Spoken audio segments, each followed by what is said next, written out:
Welcome to the NBA Triple Double Show powered by SportsMemo. I'm your host, Ronald Cabang from Wager Talk and at UCapper Sports on Twitter. I'll be joined by Moneyline Matt from SportsMemo and Jeff Michaels from Wager Talk. We'll be talking about Game 3 of the NBA Finals between the Miami Heat and the Denver Nuggets that will be happening tonight. But before we get into that game, I do want to talk about what we got going on over at sportsmemo.com and wagertalk.com. Guys, we have a free live odds page. We have deals pages and promos available from all the cappers. Cappers provide free picks and analysis on a daily basis, along with their daily packages that they do have for sale as well. At Wager Talk, we also have a special going on right now, June special, 30 days of all access for $198. A 7-day all access package at Wager Talk is normally $99, but if you get a full 30 days for the month of June, you can pretty much get all 30 days for the price of two 7-day all access packages. After that comes down to $6 or $7 a day, alongside basically your favorite handicapper for the next 30 days. No coupon is needed. There's no limit to the number of handicappers you can choose as well. So make sure you head over to Sports Memo to catch Matt. You can find myself and Jeff Michaels over at Wager Talk. Also, make sure you hit the like and subscribe button here on YouTube before you go. With that said, let's get Matt and Jeff up here with me. What is up, guys? You know how we do it here. We always start the show transparent. Game 2, I went 2-for-1 in that game. I had the full game over. Also had the Nuggets team total over. I was really hoping Murray was going to hit that 3 to go to OT. And then my other play was the Bam over assist, over 3.5 assists. So 2-for-1 in game 2. Hopefully we get on the profitable side on game 3 here for me here. But Matt, let's go to you. How did game 2 go for you? Yeah, game 2, I went 1-1. I missed that Nikola Jokic triple double that I was talking about. With Jokic, the X factor is generally his assists. Is guys like Michael Porter Jr., Aaron Gordon, KCP knocking down their outside shots, and in that game they really didn't do what they did in game 1. I also had the game total over, and that went over for us, so I definitely enjoyed that hit there. But once again, I believe I'm 2-3 on this series so far. I'm going to have around 2 or 3 plays today and looking to get in the positive. So looking forward to breaking this down with you guys, and just happy to have some basketball to watch tonight. Yeah, for sure. Well, I've been dabbling in the WNBA, doing pretty well there. Last couple of days, though, man, last couple of slates, it's like I went 8-0 last week, and then I go on a bad losing streak here, but still overall profitable in the WNBA. But there's basketball there too. Hopefully, you dive into that too, Matt. We'll see what happens. But Jeff, how's everything going with you here, game 2? Yeah, I can't complain. I've been light on the slate in the finals so far. I'm over 1 in the finals, but we've been profitable in baseball, and I'm excited to break this down with you guys because it's not like I haven't been looking at this series. Have definitely been keeping my eye on it. I just think that there's so many ways to break this series down that I'm intrigued. I'm interested to do it with you guys again here today for an exciting Game 3 matchup tonight. Yeah, let's get into it, guys. Game 3 here. Series is tied 1-1. Huge win by Miami in game 2. The Heat had 3 players with 20 or more points. Bam, Jimmy, Gabe Vincent has been a standout here. The Heat shot lights out, guys. 49% from the field, 49% from three, 90% from the charity stripe. Just shooting lights out from everywhere. The Nuggets, they shot well too, guys. 52% from the field, but the 3-pointers made was a difference maker. The Heat made 17. The Nuggets only made 11. Another big difference, I mean, and Matt touched on it, Jokic, really, he went off, right, offensively, 41 points, but he had only 4 assists.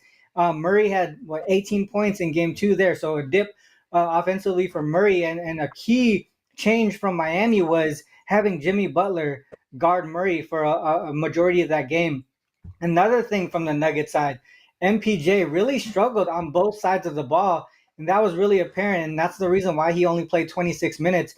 He had a minus 15 on the court when he was on the court, his worst plus minus of the whole playoffs so far this season. Guys, Jeff, let's start with you here. What are your thoughts on this game? What do you think that the Miami Heat or the Nuggets can do here in Game 3 to get the win? Do you see anything from a betting perspective that you can take advantage of as well? Yeah, a lot of times we've been talking about competing trends, angles, and taking the different looks on the different teams in the entirety of this playoff run. But it's kind of shocking to me. I looked at a league-wide trend here. Number one seeds as an away favorite of 4 points or less, covering just 35% of the games. And if you take out round one, where they're playing the 8 seed, they're covering only 30.6% of those games, and they're just 14-23 straight up. But when it comes after a loss, they're just 3-9 straight up and against the spread. So, it was kind of interesting to me to look at this series. Denver's been an away dog relatively frequently, and Miami's had a couple games now that they've been a home favorite. But the reason that, I mentioned earlier that I have kind of stayed away a little bit from this series, at least for the first 2 games right now, is just how Miami has changed everything on their season. Ron, we like those trends and angles, and a lot of it is history. And Miami is just totally basically rewriting their history from this season. I mean, the biggest thing that stood out to me in the regular season this year, Miami was 7-16 straight up, 10-13 against the spread as an underdog. In the playoffs, they're 10-6 straight up, 12-4 against the spread. They've won more games and covered more games in the playoff as a dog than they did in the regular season. And that's not from, limited times of being an underdog. I mean, 23 games in the regular season, they've only had 16 in the playoffs. So it's, a smaller sample size, but obviously a much larger time frame there. So it really is hard to get a grip on that. And the total's even crazier in my opinion. Blow through it real quick. Miami, first series, 124 points per game versus Milwaukee, 5 straight overs. Then you go to round two. Against the Knicks is a defensive battle. They allow under 102 points in 4 of the 6 games, and they never go over 110. And Boston, the first 3 games flew over that total. And then the last 4 games, at least one of the teams was held under 105 points. And the last 2, both of them were under 105 points. So, we've seen 2 sides to this Miami series. And I do have a couple prop looks, but maybe I'll get Matt's opinion after. Yeah, I mean, that's a good take. I mean, the other thing too, we always talk about the zigzag theory right here. And one thing that I just looked at today was in the finals, right? The zigzag theory. I mean, most people would have expected, home team, away team, taking the wins here. But I look specifically in this scenario in a game 3 where the home favorite won game 1, the home favorite lost game 2. What happens in game 3?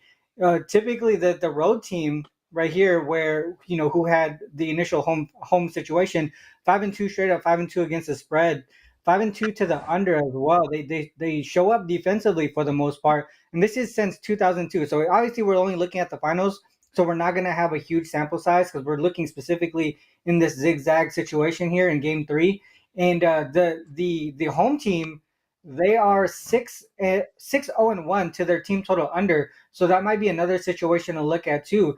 The Nuggets have to show up defensively here. They can't have the Heat shoot 50% from 3, especially in this situation. So I'm expecting the Nuggets to find a way to limit that 3-point shot there. The Heat have been shooting threes, this postseason exceptionally well.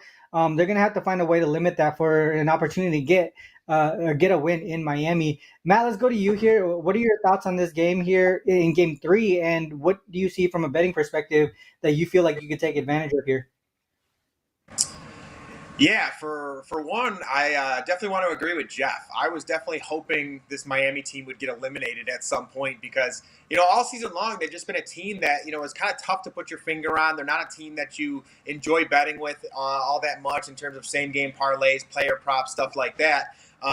So, yeah, I would definitely be with Jeff there. They're just so hot and cold, like that Milwaukee series, they absolutely explode. Very high total, going over all the time. Then the Knicks is a defensive battle. So again, it's just a tougher team to somewhat put your finger on at times because they do have so many different role players who can come to play.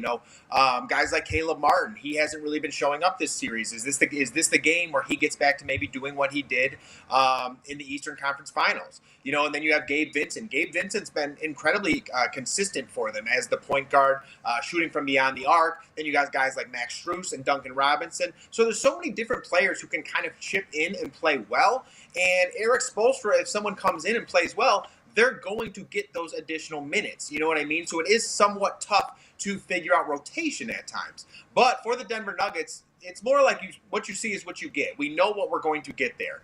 And for the Denver Nuggets to come back, to come out and get this win, we definitely probably need a little bit more of aggression from Jamal Murray. Not like he played terrible. He shot 7 for 15, I believe, had 10 assists, so did his job. A lot of it was Michael Porter Jr. Michael Porter Jr. played awful. He only had 5 points. He ended up getting benched. And one thing that I did want to point out is with Michael Porter Jr., he has been benched in the playoffs before, and in each time, he rebounded very well. He was benched against the Minnesota Timberwolves, only had 29 minutes, rebounded having 40 minutes, 25 points, and 9 rebounds. Okay, so played very well there. Was benched again in Game 2 against the Phoenix Suns, only had 5 points, 4 rebounds. Following game came back, 21 points and 12 rebounds. So that's definitely somewhere I'm somewhat looking tonight. They need Michael Porter Jr. They need him to be spotting up. They need him to be confident and knocking down those outside shots because that also takes a lot of the attention off of Nikola Jokic. For Jokic to be himself, those guys need to be knocking down those outside shots like KCP, MPJ, Aaron Gordon slashing to the basket like we've talked about. So, again, I do think if I were to go anywhere, I would definitely side with the Nuggets to come back. But I really did like your point, Ron, that with the under. I think this is going to be a far more defensive-minded game. Game 3, 1-1. The slate is clean, essentially, and both teams are really going to want to get out and take the series lead. Typically, when that happens, the refs are going to let them play a little bit more. I think each player is going to step up a little bit. We have an extended rest on top of that. So, for me, a lot of signs are pointing towards a defensive-minded game in this situation. But for me, if I were to go anywhere, I think I would be with the Nuggets covering the spread and going up in this series 2-1. Yeah, I want to talk about a couple of things here that we saw in Game 2, right? Kevin Love moved into the starting role. Do we expect that to happen, right? MPJ, we talked about MPJ, Matt, and he only played 26 minutes. Do we see Denver kind of stick with the hot hand there, which I feel like would be Bruce Brown, right? I think that he kind of took a bit of those minutes from him there. Braun kind of struggled in that game too. There, he had a good game 1. I feel like he did his part, what you would expect from a rookie. In game 2, he kind of struggled. I feel like on both sides of the ball in the times that he was on the court that I've seen. I've seen a few mistakes that I feel like kind of pushed some momentum to the Miami side there. What do you think about rotations? Are we going to see any key rotations changing here? Jimmy Butler on Murray, I think they're probably going to try and stick to that. What can Denver do to kind of get away from that? Are we going to see more screener roles with maybe a different player other than Jokic in this situation here? What are some of you guys' thoughts that might happen in this zigzag sort of situation here in Game 3? Matt, let's start with you here. Yeah, for me, I honestly don't think it'll change that much. This is a Denver Nuggets team who had the best record in the NBA. They played incredibly well throughout the playoffs. I can't remember what their win streak was before losing to the Heat there, but they were on a great run. It's just one game. Things do happen in the NBA. I do think Bruce Brown deserves some additional minutes. I think he should see closer to 30 in a game like this because he has been playing incredibly well, and he goes out there, he plays great defense. He's someone who can man up against Gabe Vincent. But to your point, Ron, I think something that could be key here is definitely that pick and roll. Jamal Murray and Jimmy Butler is actually something that we highlighted before this series started and said that could be a possibility, when we talked Yep. about Jamal Murray, top point scorer, because if Butler is on him, we both said, that might be a little iffy. So they need to do a better job of getting Jimmy Butler off of Jamal Murray. And that might be Yeah. screens with Nikola Jokic. That might be screens with Aaron Gordon. That might be screens with Michael Porter Jr. I think getting these players in motion a little bit more, whether it's a pick and roll or whether it's a fade, is going to be a key thing. And generally what that is Michael Porter Jr. sets the screen. You might think he's going to roll, but then he sticks out at the 3-point line. Jamal Murray goes to the basket. Mm-hmm. So I think they just need to mix things up a little bit. This is the best team throughout the NBA and throughout the entire regular season and the playoffs. I think they're experienced enough not to panic in this position, to come out, run what they've been doing. But again, like you said, Ron, I think they do need to run some different motions, some different sets, things of that nature, because they need to get these looks to some of these guys like Kentavious Caldwell-Pope, Michael Porter Jr., Bruce Brown on the outside. Bruce Brown is one of those guys, he's been shooting incredibly well from the outside and is very good at slashing to the basket. He's a big momentum guy too. So I do think, to your point, he needs to come in the game earlier, maybe at the 7-minute mark, maybe at the 8-minute mark, maybe do some staggered shifts with Michael Porter Jr. or Aaron Gordon, things like that. But I do think he's going to be very aggressive in this spot. But for me, again, I don't think they'll change all that much, because this is a team who's been here. Again, they're at the best record regular season, best record throughout the playoffs. So I don't expect much to change. I just think the attitude and effort is what needs to change the most. That makes sense. I still feel like they're gonna probably attack with MPJ early, because to me he seems like a one. I mean, he's more just an offensive minded player, right? So if they use MPJ early in this game, I think he has a short leash. If he's not doing well offensively, they might just bring Bruce Brown in pretty quickly there. Any thoughts, Jeff, to add on to what we just talked about here? Yeah, I mean, I think you guys said it earlier too. I think the sole fact that MPJ was so off, offensively last game, I think it goes back. Oh, we talked about this last time I was on the show, I believe. I mentioned it about the Heat. When you eliminate what Bam Adebayo does, it basically makes that team a one-dimensional team. Obviously, it's on a different level with Denver. They're a little more of an impressive and a little more proven, team there. But, basically eliminating MPJ's game out of the last, out of game 2 made it, I think, a little easier for Jimmy Butler to be able to focus on Jamal Murray. It almost took 2 aspects out of the game just with one player, having an off game. So, I do agree with, the way to potentially get things moving and what you guys did, said about changes that can be made. I think the easiest change that could potentially be made is MPJ comes out and plays like he potentially can. I think that opens the floor. That gives them a bunch of, obviously more options to score and more levels to score from.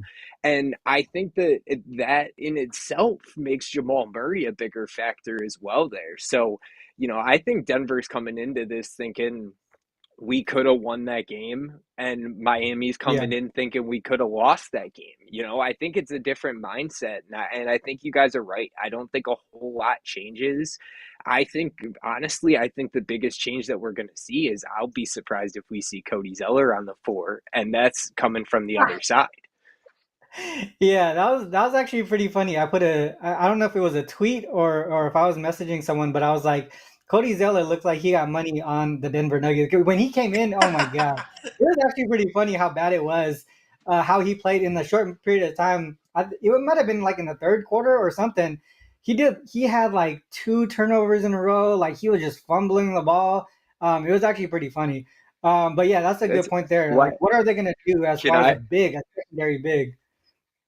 Yeah, I was going to say, I kind of alluded to it earlier. I didn't want to keep rambling, but, I saw 2 props that caught my attention that I want to bring up to you guys, if we still got a second. How about Haywood Highsmith, 10 plus points is plus 550, or Kevin Love to be the leading rebounder at plus 3,800? So Plus 38. the only thing Yeah, well, the thing that stuck out to me about Kevin Love is I agree completely, and I would start with saying that I would not be betting both of these.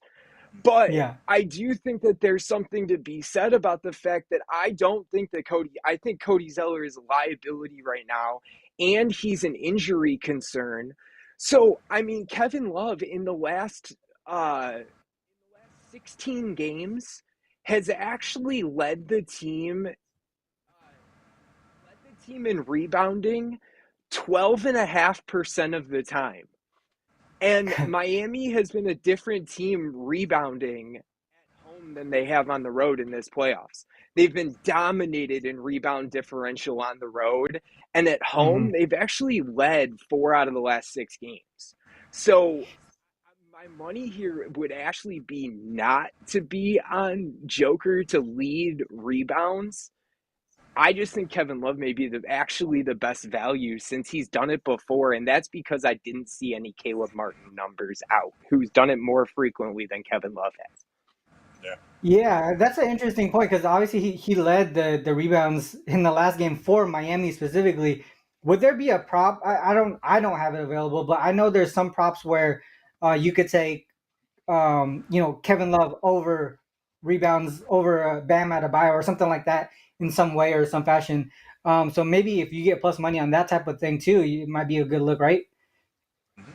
Yeah, definitely. Yeah. And I think that I was looking at I have you guys seen anything on Caleb Martin? I've seen a lot of like FanDuel DraftKings numbers haven't fully been there, but I haven't seen anything about like real injury concerns. I have not seen anything as far as No. injury concerns with Caleb Martin. I think it's just maybe more of just a matchup type thing here, in Yeah. my opinion. Also, it's the pressure, right? The pressure of playing in the NBA Finals. That I think Yeah, I true. would have thought he would have been fine with it, but it seems like it's gotten to him. Also, I mean, just having we always talk about the letdown spot, right? He had a really good series Yeah. there against Boston, and it takes a lot to live up to that type of that hype. And then, we talk about the letdown spot after that, the mental aspect of it. Maybe he turns it around here in game 3 at home and maybe that jump starts him. But I'm not too sure I if there's think an game injury. two, I I think game two there was an illness concern, if I'm not mistaken. Was I was there? Oh, actually okay. listening to that game on the radio, so it was a different one. So Cold I chills. I Okay. believe Producer there Eric in the may have background been was an like, yep, injury. cold chills. Yeah. All right. Yeah. Well, I mean, I wasn't aware of it, but maybe that's an issue there. He did play 20 minutes though, but he didn't shoot as much as we expected him to. Struess showed up though, for sure. So from a prop perspective, there's a lot of ways to go here. I think all three of us, our best bets are going to be props. So Yeah. real quick before we go to the best bet section, let's kind of go down the line here and say real quick, where we're leaning towards from a total and a spread perspective. To me, I feel like Denver kind of gets back the spot here. I think they're able to get the win and cover, and maybe a look towards the under. I feel like if they're gonna get the win here, they're gonna have to do it defensively. They can't allow. We talked about the 3-point shooting ability of Miami. They have to limit that here. So if I was to make any bets on the total or the side perspective, I would say it would be Denver and the under. Jeff, let's go to you. What are your thoughts? Yeah, I'm leaning Miami. Denver's 5-11 against the spread this year as an away favorite of 5 or less points. So they're actually losing straight up, but I do think you're spot on with that total look. I think if Miami does keep this close, it's got to stay low. So Mhm. I'm leaning Miami. I'm leaning the under. Yeah, it's interesting because in the playoffs, this is the first time Denver's first time losing at home. So they'll see what type of adjustment they make here. Matt, let's go to you. Yeah, Ron, I'm with you here. I think Denver is bouncing back, even though I'm a little nervous about Miami. It's just like one of those teams I just cannot put my finger on. Series after series. But with the total, I'm definitely looking at the under as well. I think this is going to be a grinded out style basketball game. I think it's going to be the style basketball game that Jimmy Butler loves to play in. And, one last thing I wanted to say in reference to Jeff's point earlier, talking about Hayward Highsmith, with head coach Eric Spoelstra, we already talked about this. He is one of those coaches that is not afraid to ride the hot hand. If someone like Hayward Highsmith comes in, hits a couple shots, Caleb Martin's still not playing all that good, he's going to get additional minutes. And it's the same thing with Kevin Love. If Kevin Love is knocking down some outside shots, something like that. This Miami team is one of those squads who has unsung heroes all the time. Guys who just come in, they're a spark plug, they get it going early, and, Eric Spoelstra continues to ride them. So I do think both of those bets are pretty interesting looks. And with this Miami team, they do have a lot of value because they have so many of those role players who have potential to get boosted minutes with a good game. And, you've seen it with guys like Gabe Vincent hitting 20 points. Or, again, Hayward Highsmith having 18 points in that one game. So there is a lot of opportunity in these matchups, and especially with this Miami Heat team. You just got to find it, and you got to really pick who you think is going to go off in that spot. I like it. All right, well, we gave out our leans for the side and the total perspective. Like I said earlier, our best bet, all of our best bets are props. So let's go to Jeff here first. What's your best bet for today's show? Also, what do you got going on over at Wager Talk? Yeah, I said I like Miami, I like the under, but hey, props can play both sides, and I like Aaron Gordon to get at least a block here tonight. He actually led the team in blocks per game in the regular season. He was ahead of Joker, and right now he's just behind Joker in the postseason. But Joker's sitting at minus 145 to record a block, and Aaron Gordon's at minus 115. So honestly, I think both of them are going to get one, but the value here with Gordon is substantially better. Gordon hasn't been in foul trouble. He's recorded a block in 5 straight games, and he had 2 blocks in one of them, and he's averaging 1 block per game over the last 11 in the playoffs. That comes all the way back to game 2 of the Phoenix series. 12 blocks in the last 12 road games and 6 in the last 6 on the road in the playoffs. So I think Gordon's got another one here tonight, sitting at minus 115 is pretty good value to get 1 block in the 48 minutes of gameplay at least. So I like Gordon to get that at minus 115 tonight for my best bet. Awesome. Did you talk about what you got going on over at Wager Talk right now? Do you have anything on the premium side? That very well may end up being a premium play for me. I'm still kind of looking at this NBA card, getting the best value, but I do have an MLB action up for tonight for sale. But no NBA so far, but that could change before tip. Awesome. All right. Well, guys, make sure you guys head over to Wager Talk to Jeff over there. I'll go next here. The best bet for me is a premium play, a small premium play here. Jamal Murray over 12.5 rebounds and assists. So far in the finals, Murray is averaging 10 assists per game on 19 potential assists. That alone kind of drew me towards this play because when I could see, a player has the potential to get over on a combo prop with just one of the stats alone, I feel like there has to be some value there because there's like I said, 19 potential assists, and we're looking at 12.5 over rebounds and assists. From a rebounding perspective, he is averaging 5 on 7.5 potential rebounds. So he needs to convert just under 50% of his opportunities combined to get over this number. And so far, he's doing that pretty easily. He's over 50% on both his potential assists and rebounds. So even a small dip in productivity gives us a chance to get over this 12.5 rebounds and assists. I think what I seen earlier was 11.5, but it was juice. But if you bring it up to 12.5, you can get it at I think it was minus 110. If I'm not mistaken, currently.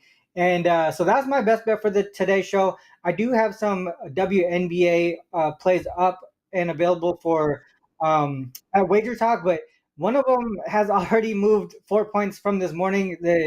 That's why the all access package is really valuable because you're able to capture the numbers that some of the cappers put in. WNBA lines are pretty soft early, so if you can get them early, you can get the best of the number as quick as possible. I woke up at like 6 o'clock in the morning, Jeff, and your dad was like, hey, this number is not available anymore. Do you still want to put it as a package? So can't do that. It can't give it out as a package. But, when the number is way off like that, But like I said, the all access is something that you should go for. Obviously, that monthly package that I talked about earlier is available. But let's go to Matt here. What is your best bet for today's show, and what you got going on over at Sports Memo? Yeah, guys, right now over at Sports Memo, I have 2 plays loaded, and one of the plays loaded is today's best bet. So really excited for today's game. Think we're going to have a really good matchup, a matchup that has a lot of opportunity for rebounds and assists. Like I was saying earlier, I do think this is going to be a defensive-minded matchup, so I think there are going to be some rebounds or additional rebounds for a lot of guys in key spots. And one of those guys who I think is going to be in a pretty good spot here and getting back on track, I should say, is going to be Jimmy Butler. Jimmy Butler over 38.5 points plus rebounds, assists. Okay, and again, this is a spot for Jimmy Butler where, the series is tied. They're going back home to Miami, and this is a number Jimmy has missed 2 games in a row. And in past situations with Jimmy Butler, after game 2 going back home to Miami, he's actually hit this number in 2 out of 3 matchups. And Jimmy Butler as well, I think there's a spot where he knows he needs to be aggressive. He needs to get to the line or do everything possible to get to the line, because if you get someone like Aaron Gordon in foul trouble, that can be a huge additional boost for Jimmy in this spot. In addition to that, when Jimmy Butler has made 8 free throws in a game, they're winning 66% of their games this postseason. So again, I think that's a magic number for Jimmy Butler. Head coach Eric Spoelstra, potentially the best in the game. He's telling Jimmy what he needs to do. I think Jimmy knows on top of that. And I think this is just a game where, it's been a while since we've seen Jimmy Butler really just completely take over a basketball game. And I still know he's very capable of it. So again, in game 3, going back home to Miami, I think it's going to be more than just points. I think he's going to be attacking the glass. I think he's going to be getting the ball and pushing it up court immediately. I think he's going to be looking to facilitate to his teammates on top of that. So for me, I really do think this is a great look for Jimmy Butler. So tonight I'm going over 38.5 points plus rebounds plus assists. Yeah, I like that look. Another thing too, Matt. Jimmy Butler was kind of living at the free throw line in previous series. So far this series, he's only gone to the free throw line 5 times. I think that's something that might change for him as well. I think we're going to see him attack the paint a little bit more, maybe get to the free throw line a little bit more, and that's going to definitely help him out in the points department because he hasn't been shooting that well so far in this series. So maybe getting to the free throw line gets him into a rhythm offensively. All right, well, guys, that is the show today. We talked about some of our leans from a side total perspective. We talked about our best bets, also what we got going on over on our respective sides. Sports Memo for Matt, Wager Talk for myself and Jeff. I also want to make sure you guys know about that June special, guys, over at Wager Talk. For 30 days, $198 all access. That's the price of 2 7-day all access packages. So basically, you can get 30 days for the price of 14 over at Wager Talk. There's no limit to how many handicappers you can choose for that. No coupon is necessary either. Make sure you guys go over to Sports Memo for Matt. All his available packages there. I know he's going in on the UFC as well, along with the NBA. Make sure you guys hit the like and subscribe button before you go as well. With that said, that is the show for today. We'll see you guys back on Friday. Good luck with all your action. Until then, peace. Peace.